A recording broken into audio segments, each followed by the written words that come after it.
My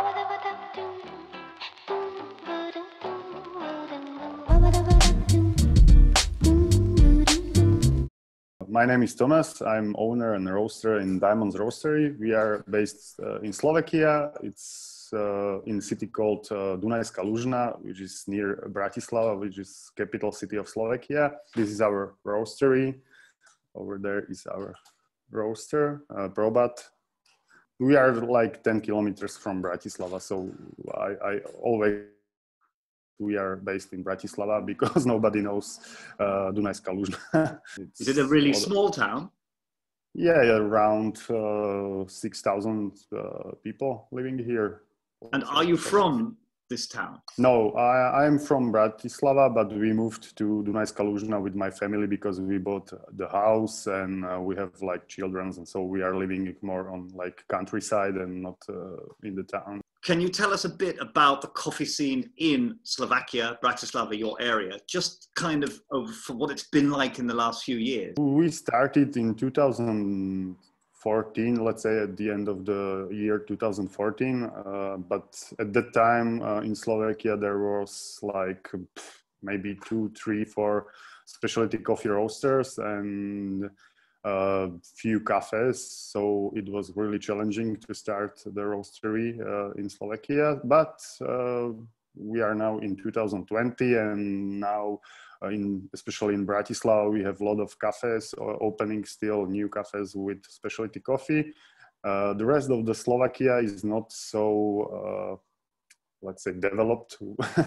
They are still drinking the old type of coffee like what is the old type in Slovakia? Because Italy, you know, Italy, because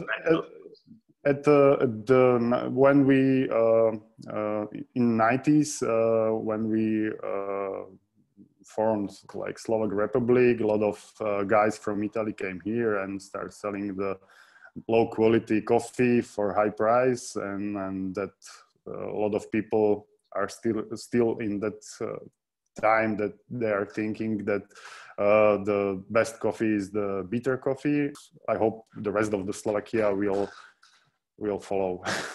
Yeah. Bratislava. And is it happening, is it at a fast pace? Because I know some countries, things are changing very quickly, some countries very slowly. When I compare us, Slovakia, to Czech Republic, because we are like brothers or something like that.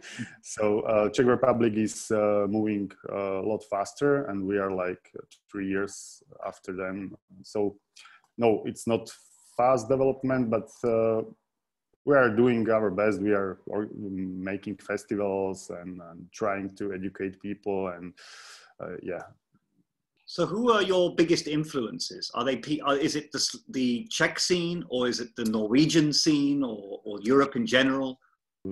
I really like some roasters from Hungary, like CASA I grew up, let's say, with them, and I also like the Norwegian style of roasting or roasters. But I like coffee. I don't like roaster.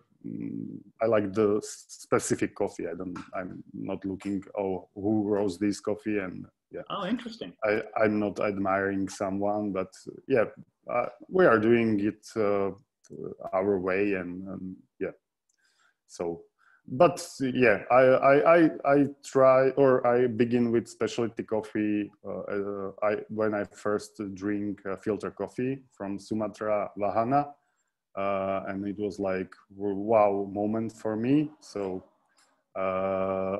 from that time, I started to drink only filter coffee. I'm not the espresso guy, so the most influence should be from Norwegian style of roasting, because they roast mostly lighter roasts from good green coffee. So yeah, that's it. Yeah, I mean, you have an interesting story about how you started with a popcorn maker. I mean, yeah. What exactly happened there? It was like, yeah, when I drink my first filter coffee, I was really amazed that with the taste. For me, the coffee was before that just bitter and caffeine. And I was drinking coffee during my studying when I study for exams and so on. But it was like a new world opened for me with this cup of coffee, and I just realized that coffee can taste completely different. So I started experimenting. My mother bought me the popcorn maker for Christmas and 1 kilogram of green coffee, low quality coffee. So I made my first roast on this popcorn maker, and we pegged it and gave that coffee to our friends and so on. So it started like this, yeah. Really? So you've obviously always had a kind of fun approach to specialty coffee, and that really shows with your packaging as well. Whose idea was it to come up with this really clever kind of, you know, a line from a movie or a quote or something on each package?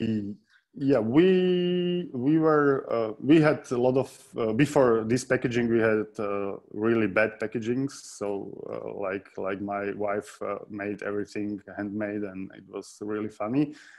But we had one friend. He was graphic designer, and he helped us with this design. And it was his idea to make some funny quotes on the packaging. So yeah, And who's mostly. coming up with the new ones? Is it a group decision Uh, or is it one person?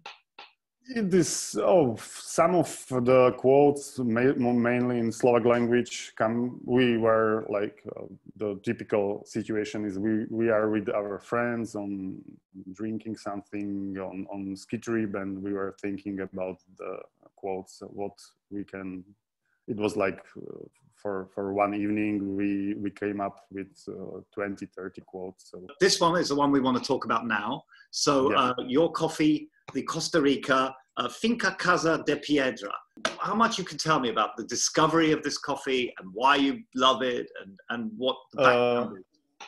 It was like coincidence, because we were looking for some anaerobic coffee from Costa Rica, as we bought anaerobic coffee from Costa Rica each year, from 2018. And this one was bought from Sucafina. It's an importer based in, I think, Belgium. Yeah.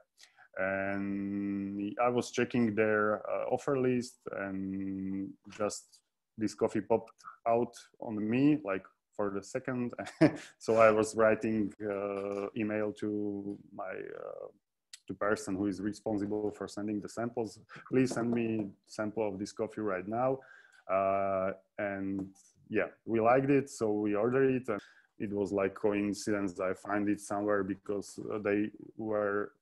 they should not selling it to European customers. So it was like coincidence. So I bought the whole lot. It was like 35 kilo bags.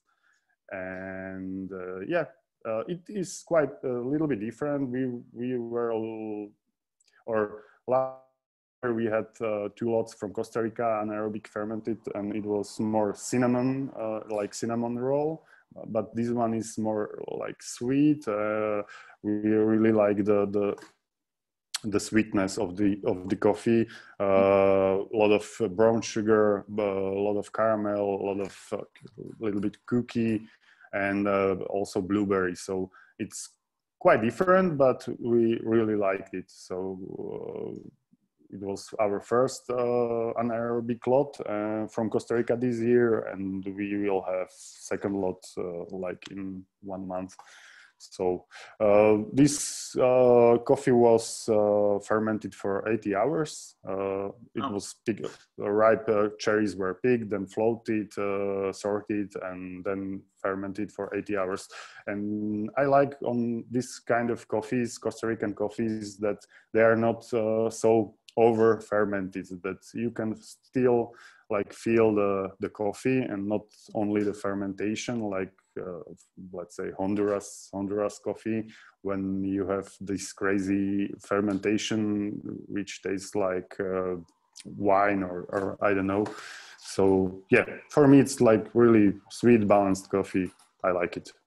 Yeah, I mean, in the fermentation process, is 80 hours in the longest time or the middle or the shortest in this kind of process? I think it's like middle time, but it depends on the processing maybe station, and because I had 90-hour fermented lots from Honduras, and they were really overwhelming, really hard. It was like you can drink this coffee just for.